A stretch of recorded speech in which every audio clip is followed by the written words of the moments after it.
마태복음 5장 13절 말씀입니다. 같이 한 목소리 읽겠습니다. 시작.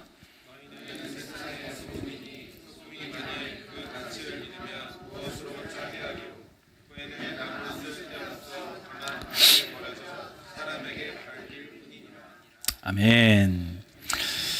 올해 2024년 우리 바른교회는 미셔널 처치, 선교하는 교회로 핵심 가치를 잡고 사역을 시작을 했습니다. 특별히 빛으로 소금으로 라는 표를 가지고 마태복음 5장 13절에서 16절 말씀 가지고 우리가 올해 이렇게 사역하자.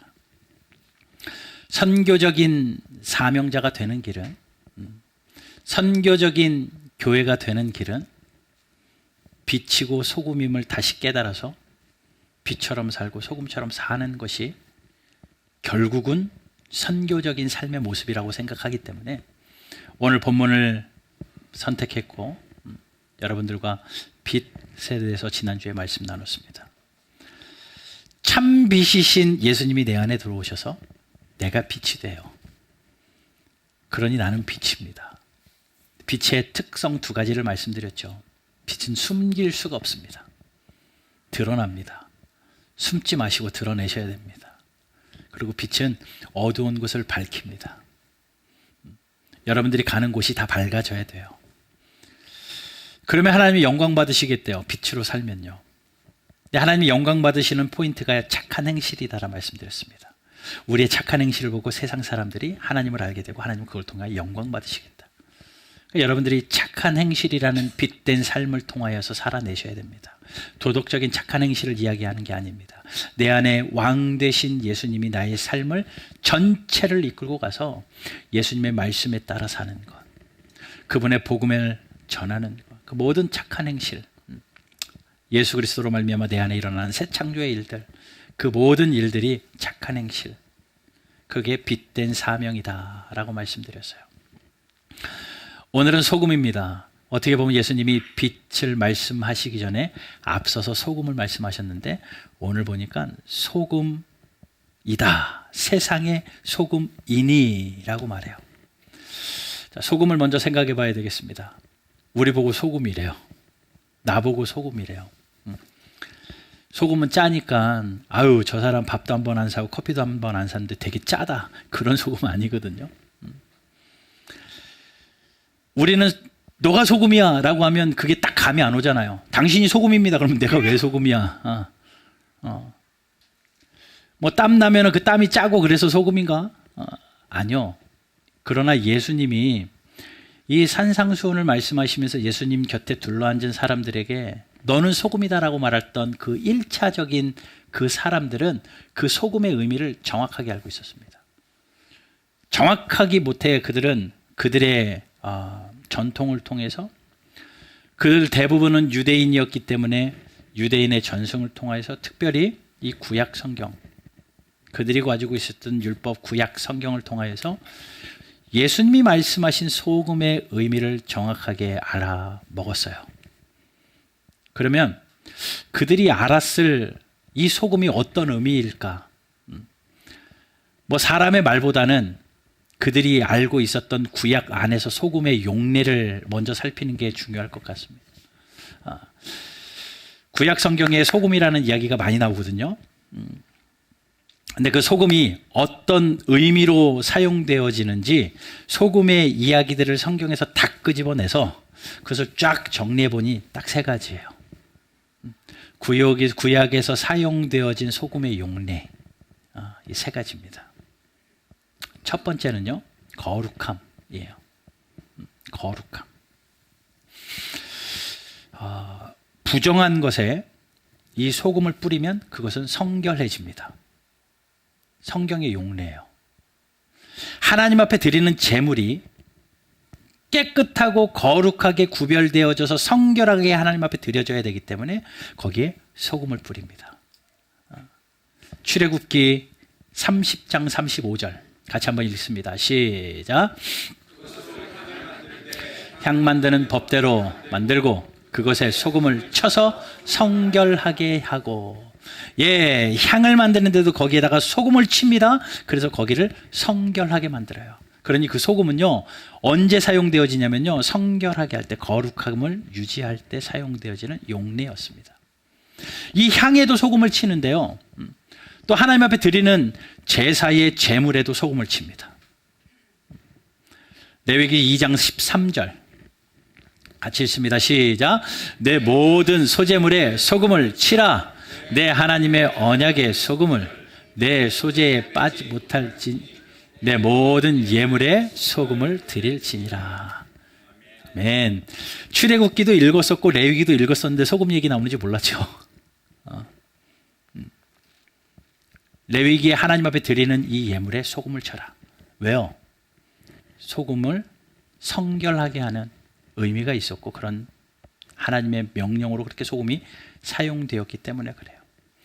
그러니 거룩함을 상징합니다. 구별됨을 상징합니다.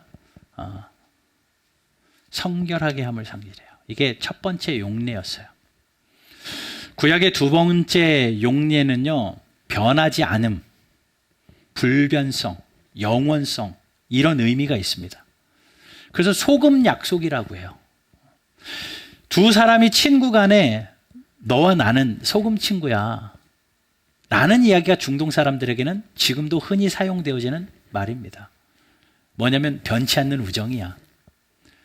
둘 사이에 계약을 할 때도 우리는 계약서에 사인을 하지만 그 당시 중동 사람들에게는 중간에 소금을 두고 계약을 합니다. 그리고 소금 언약이다. 변하지 않는다. 불변하다. 영원하다. 이런 의미의 소금 언약입니다. 민수기에도 그 말씀이 그대로 나옵니다. 18장 19절 같이 한번 읽어봅시다. 시작. 여호와께 거제로 드리는 모든 성물은 내가 영구한 몫의 음식으로 너와 내 자녀에게 주노니 이는 여호와 앞에 너와 내 후손에게 영원한 소금 언약이니라. 영원한 소금 언약이니라. 예, 이 소금은 영원함을 상징해요. 변하지 않는 것을 상징합니다. 그래서 히브리어에 반역자라는 단어가 있어요. 이 반역자라는 단어를 풀어 해석하면 뭐냐면요, 소금에 충실하지 않는 사람이 반역자입니다. 영원한 그런 반역자, 배신자가요, 약속을 깨는 거잖아요. 근데 영원한 소금 언약이 있는데 반역했기 때문에 그 소금에 충실하지 않은 사람을 반역자라고 이야기해요. 여러분, 레오나르도 다빈치 그 유명한 그림, 최후의 만찬, 그 그림 한 번씩은 다 보셨죠?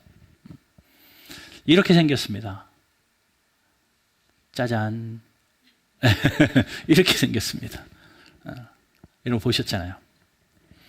예수님이 잡히시기 전날 밤에 제자들을 모아놓고 최후의 만찬을 한 그것을 천재적인 화가인 레오나르도 다빈치가 이 그림을 그리면서 각각 제자마다 정확한 특징들을 잡아서 그 그림을 그렸습니다. 예수님 보이세요? 당연히 메인의 가운데 계신 분이 예수님이겠죠. 추측컨대 바로 오른쪽에 두 손을 딱 모으고 얌전하게 있는 그 사람이 세례 요한이었을 겁니다. 그리고 그 옆에 일어나서 예수님에게 막 가까이 나대는 성질이 급한 사람, 가만히 보니까 오른손에 칼이 잡혀 있어요. 말고의 귀를 잘랐던 그 칼이었던 것 같고 아마도 베드로를 표현하는 그러한 그림일 것 같아요. 다른 사람은 잘 모르겠고 예수님의 제자 안드레 찾아보려고 했더니 잘 못 찾겠고 찾을 수 있는 한 사람이 있는데 여러분, 가룟 유다 찾을 수 있어요? 가룟 유다가 누구예요? 예수님을 판 사람이잖아요. 돈 때문에. 그런데 저 중에 가룟 유다가 있는데 하나 크게 확대해 주십시오. 그의 오른손에 돈주머니가 있습니다. 바로 세례 요한과 베드로 사이에 앉아있던 그는 자기의 힘의 상징인 오른손에 돈주머니를 확 쥐고 있는 것을 볼 때 돈에 대한 욕심이 있었는데 제가 거기다 동그라미 쳐놓은 게 있어요. 이게 소금병입니다. 소금병이 엎어졌어요. 무슨 의미인지 아시겠어요?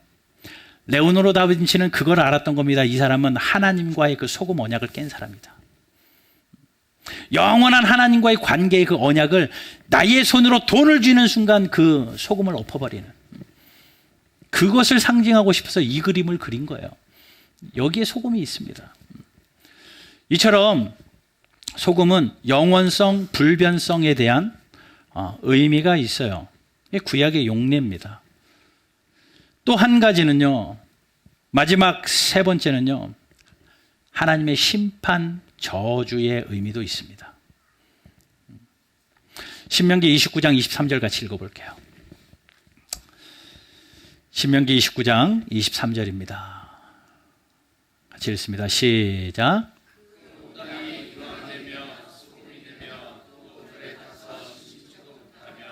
결실함도 없으며 거기에는 아무 풀도 나지 아니하며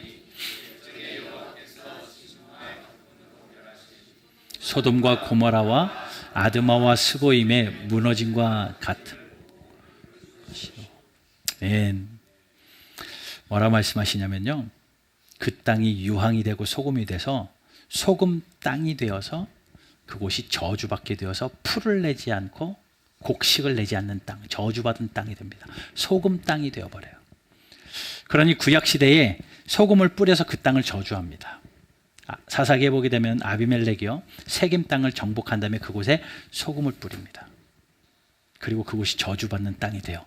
실제로 세겜 땅은 그 이후에 풀 한 폭이 나지 않고 사람이 살 수 없는 무미건조한 그런 식물을 내지 않는, 곡식을 내지 않는 그 땅으로, 소금 땅으로 변해버립니다. 저주를 상징하는 거죠. 시편 107편 33절과 34절을 좀 한번 읽어볼게요. 같이 읽습니다. 시작. 샘이 변하여 마른 땅이 되게 하시며 악으로 말미암아 옥토가 변하여 염전이 되게 하시며. 예, 뭐 때문에? 악, 주민의 악 때문에 하나님은요, 뭐 마른 땅도 광야가 되게 하시고 사막에도 강이 흐르게 하고 모든 능력 있는 하나님이신데, 그 주민의 악 때문에, 그 땅 위에 사는 악함 때문에 그 옥토와 같은 땅을 염전으로 바꾸신대요. 그곳이 저주가, 그 악 때문에 저주가 임하니 그 땅이 소금 땅이 되어버리는 겁니다. 구약의 용례는 딱 이 세 가지예요. 거룩함을 상징합니다. 성결함을 상징합니다. 영원함, 불변성을 상징합니다. 그리고 하나님의 저주.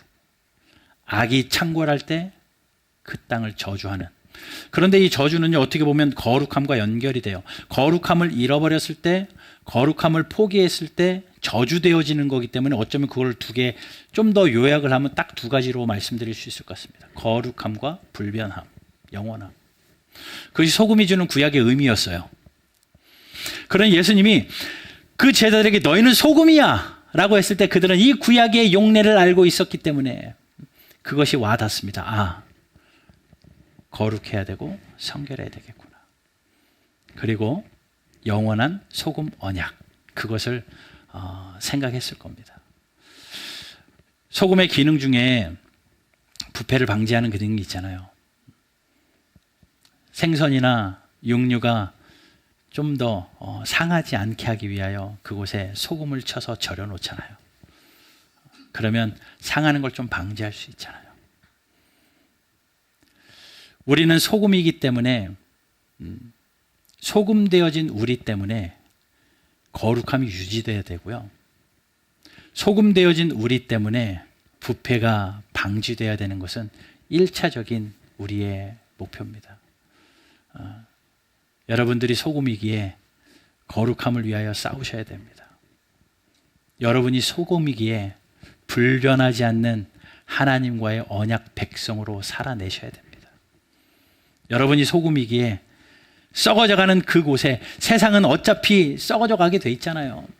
흘러가게 돼 있잖아요. 그곳에 내가 소금이기 때문에 내가 있음으로 말미암아 그것이 조금 더 방지가 되어지고, 내가 소금이기에 내가 그곳에 들어가서 그곳을 성결하게 만들고, 내가 그곳에 들어가서 하나님의 영원한 언약을 드러낼 수 있는 소금 성도, 그것을 제자들은, 또 그곳에 앉아있던 유대인들은 1차적으로 알아먹었을 거예요. 그런데 예수님은 그걸 이야기하신 게 아닙니다. 예, 그것도 맞아요. 그들이 알아먹을 수 있는 그것도 충분히 예수님이 말씀하셨는데, 예수님의 내심 중심에는 그보다 더 중요한 한 가지가 있었습니다. 신약에 와서 사용되지는 소금의 용례예요.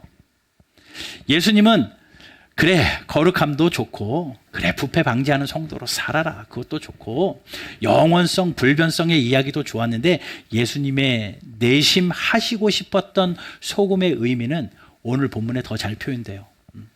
13절을 제가 다시 한번 읽을게요. 너희는 세상의 소금이니, 소금이 만일 맛을 잃으면 무엇으로 짜게 하리요? 예수님이 하시고 싶었던 것은요, 맛입니다. 맛을 내는 소금이 되라.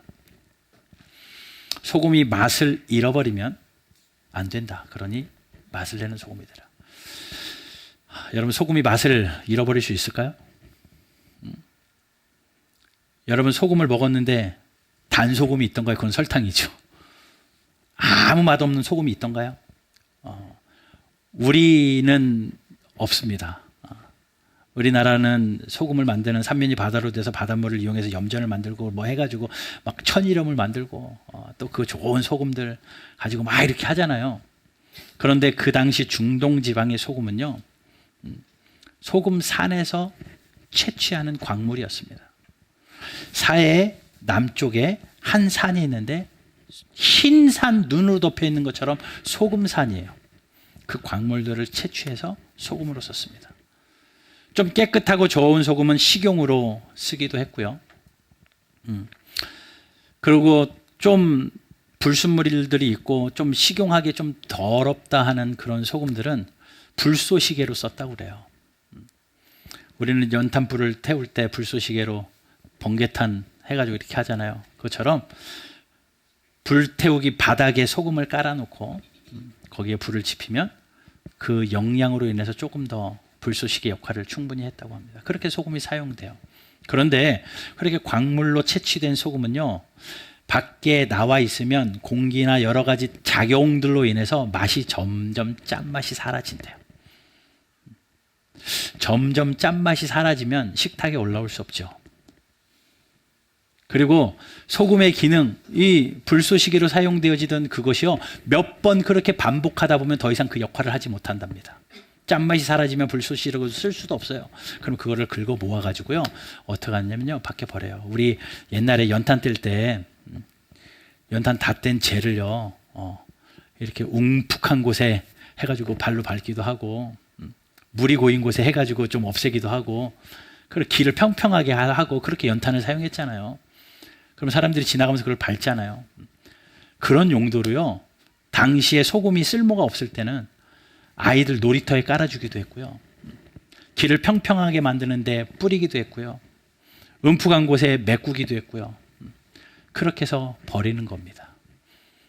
그러면 지나가는 사람들이 그걸 밟고 지나다니죠. 뭐가요? 소금의 기능을 못할 때, 맛이 사라지면. 예수님이 그걸 말씀하십니다. 우리는 그게 뭔지 잘 이해가 안 됐는데 그 중동 사람들은 그 문화 속에 살기 때문에 이 이야기가 정확하게 딱 귀에 꽂히는 거예요. 제가 설명을 해드렸으니까 제가 한번 다시 읽어볼게요. 너희는 세상의 소금이니 소금이 만일 맛을 잃으면 무엇으로 짜게 하리요? 후에는 아무 쓸데가 없습니다. 맛을 잃어버렸으니까 아무 쓸데가 없어. 다만 밖에 버려져 사람에게 밟힐 뿐이니라. 사람에게 밟힐 뿐이다. 여러분, 소금은 맛을 잃으면 안 됩니다. 그 맛을 내는 소금, 그것이 진짜 소금의 기능을 하는 거죠. 빛도 그렇고 소금도 그렇고 생존에 있어서 절대적입니다. 여러분, 우리 몸에 소금이 꼭 필요한 것 아시죠? 이 소금이요, 우리 몸 안에서 삼투압 작용을 해가지고 모든 장기 그 밸런스들을, 장기 체액의 밸런스들을 맞추는 역할을 소금이 한대요. 그래서 일일 권장량이 있답니다. 12g에서 15g 소금을 먹어줘야 우리 몸이 밸런스가 맞아서 건강을 유지할 수 있대요. 근데 우리는 늘 소금을 과다 섭취하니까 소금을 줄이는 운동을 하지, 서양 사람들은요, 소금이 늘 부족한 음식, 식생활이 있기 때문에 밥을 먹으면서도, 빵을 먹으면서도 막 소금에 찍어 먹고, 늘 식탁에 소금이 있습니다. 늘 식탁에. 그래서 그 자기 몸의 밸런스를 위하여 소금을 일부러 빵 한 조각 먹고 입에다 소금을 털어 먹는 사람들도 있어요. 우리는 왜 그런지 모르지만 이렇게 짠지 문화가 있어서 장아찌, 짠지, 김치, 고추장, 된장 다 짜잖아요. 김에 소금 넣어서 구워 먹고 또 간장에 싸 먹고, 그러니 우리는 늘 소금의 과다 섭취가 됩니다. 여러분 아침에 컵라면 하나만 먹으면 그날 권장 소비량은 다 드신 거예요. 소금 먹으면 안 돼요, 그 뒤로는.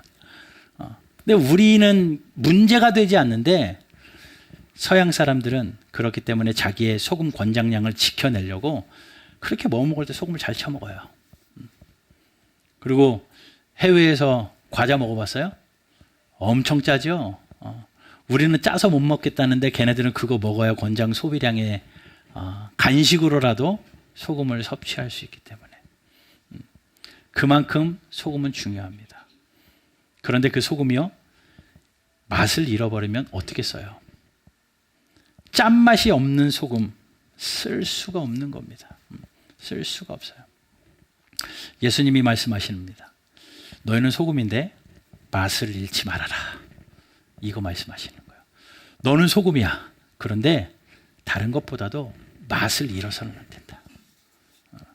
여러분들이 소금이래요. 맛을 잃지 마시길 바랍니다. 여기서 맛은 무슨 맛이에요? 예수 맛이에요. 그 맛 잃어버리면 아무짝에도 쓸모가 없다라는 거죠. 여러분, 소금은 맛을 내게 합니다. 되게 무미건조한 국이 소금 하나 딱 뿌려지면 감칠맛이 확 돌아요. 소금은 모든 요리의 완성입니다. 맛을 냅니다. 아무리 뿌려도 소금이 그냥 흰 가루일 뿐이라면 그 국은 맛있어지지 않죠. 딱 적당량의 소금을 뿌려 넣으면 맛이 살아납니다. 여러분, 우리가 소금이래요.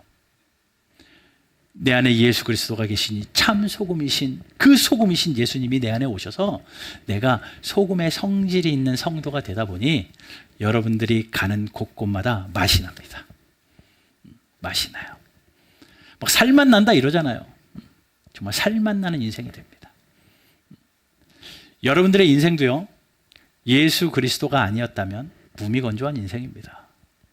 우리의 삶이요, 예수님이 아니면 희망 없는 삶이고요, 소망 없는 삶이고요, 굉장히 무미건조한 싱거운 삶인데, 소금이신 예수님이 내 삶에 처지니 내 안에 활력이 돌기 시작하고 소망이 생기고 희망이 생기고 기쁨이 넘치는 거예요. 그렇게 내가 소금 되어져서 내가 가는 곳곳마다 맛을 내는 겁니다. 여러분, 가는 곳마다 맛을 내는 성도 되시기를 주님 이름으로 축복합니다. 이 오늘 본문의 병행 구절이 누가복음인데요. 누가복음 14장 말씀 한번 볼게요. 마가복음이네. 마가복음 9장 50절. 마가복음 9장 50절 같이 한번 읽겠습니다. 시작.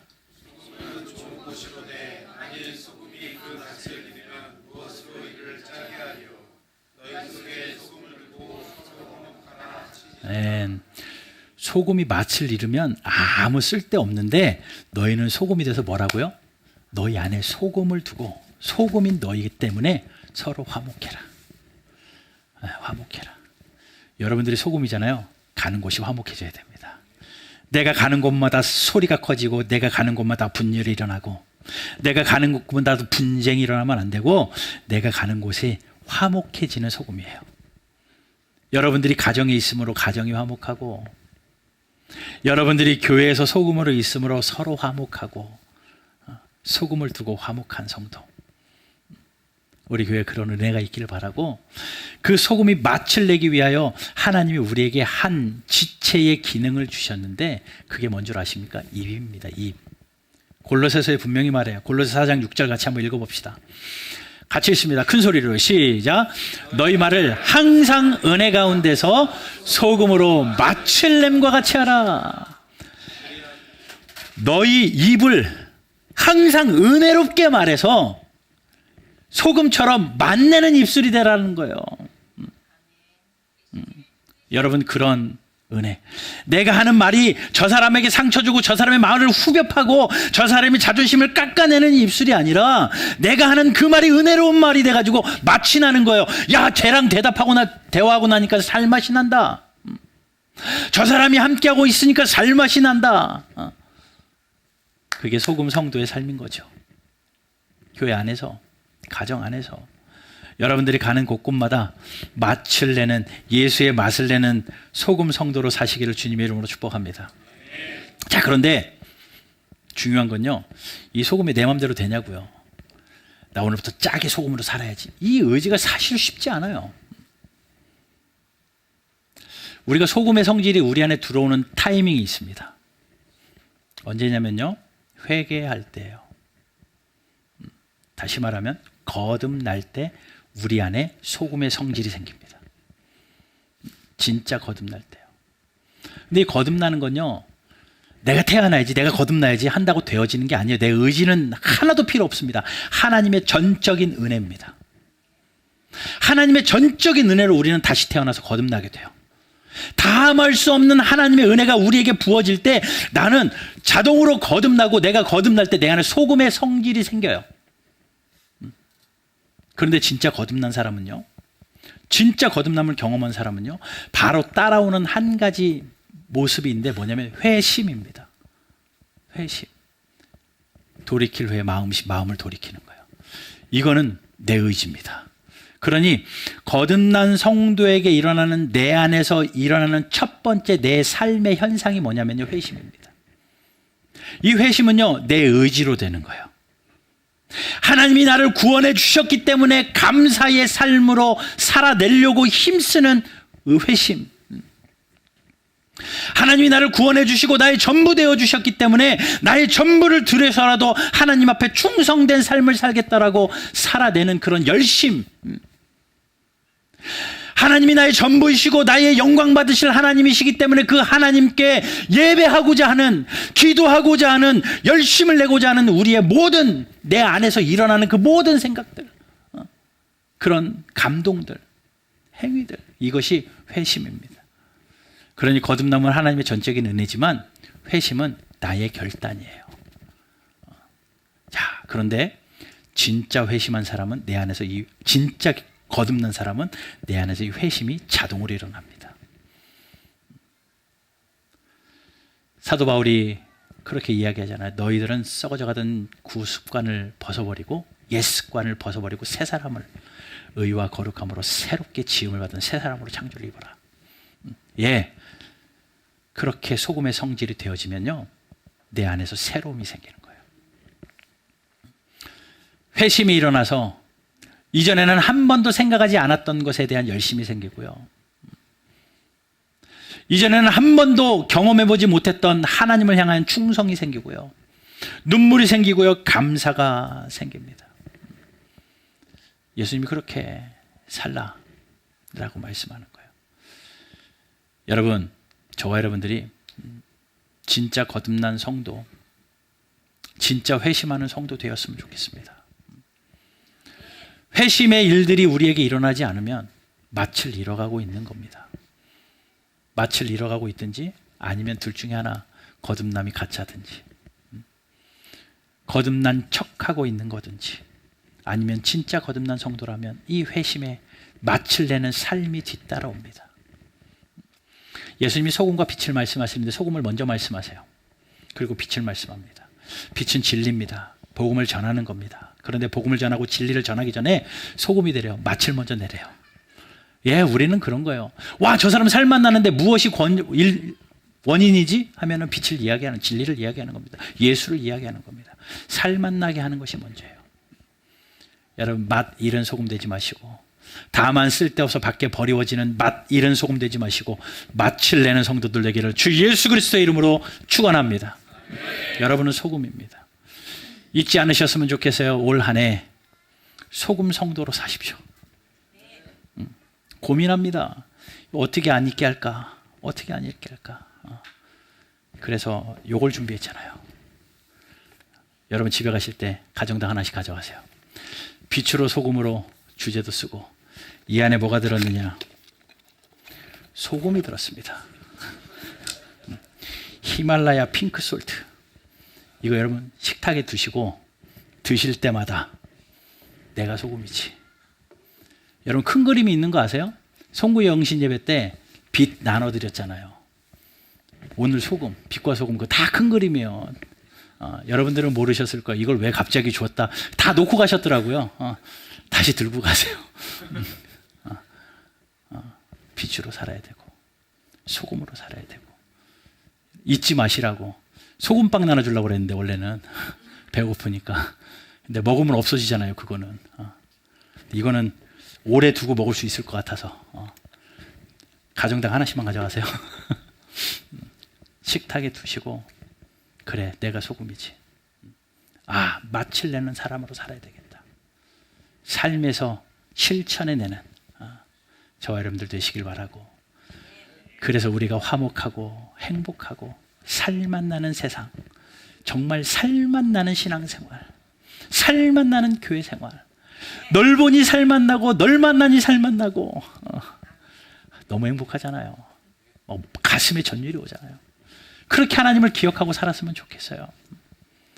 세상에 살다 보니까 세상이 너무 바빠서 내가 너무 좋아하는 것들이 너무 많아서 하나님 잃어버리고 삽니다. 그런데 살맛 나는 세상에서 소금으로 살다 보니 하나님이 계속 기억나요. 그리고 하나님을 바로 하나님 감사합니다. 하나님을 찾으면 하나님이 얼마나 기뻐하실까요? 이게 우리 삶의 목적이잖아요. 어저께 PTA 했습니다. 엄마 아빠들이 모여서 아이들 위해서 한 30분 이상 같이 기도하고 정말 좋은 시간이었어요. 제가 무엇을 말씀드리고 싶냐면요, 실명을 거론해서 죄송하지만 우리 홍유찬이라는 아이가 있어요. 4살이에요. 4살 맞죠? 5살. 5살. 어저께요, 저 앞에 서 있는데 애들이 들어오면 방으로 막 뛰어들어가요. 선생님들 만나고 거기 막 재밌는 거 막 깔아놨으니까 막 신나서. 당연하죠. 모든 애들은 그러죠. 그런데 뛰어가다가 유찬이가 싹 뒤돌아오더니 엄마한테 가서 뭐라 그러는 줄 알아요? 엄마 여기 김수림 씨한테 뭐라 그러냐면, 엄마 나 재밌게 놀다 올게. 별거 아닌 것 같은데 다른 애들은 좋아서 막 뛰어가는데 엄마를 기억한 거죠. 가다가 엄마가 생각나서 엄마한테서 엄마 나 재밌게 놀다 올게. 엄마가 환하게 응 그러고 보냈습니다. 또다시 달려와. 그러고 와서 뽀뽀하고 가는 거야 얘가 엄마한테. 근데 그게요 밤새도록 생각나요. 밤새도록 생각나요. 야, 우리가 세상에서 바쁘게 살다가 하나님 바라보면서 하나님 내가 여기서 소금으로 살게요. 살맛 나게 살아볼게요. 하면 하나님이 얼마나 기쁘시겠어요. 생각나서 하나님 앞에 다가가서 하나님 앞에 애교도 부리고, 그게 정말 살맛 나는 성도의 삶 아닙니까? 여러분 그렇게 사십시다. 5살짜리도 그렇게 사는데 5살짜리도 나를 지으신 창조주 하나님, 영원하신 하나님 앞에 우리가 하나님 잊고 살지 말고 매일의 삶에서 그렇게 그 하나님을 바라보고 사는 저와 여러분들 되기를 주 예수 그리스도의 이름으로 축원합니다.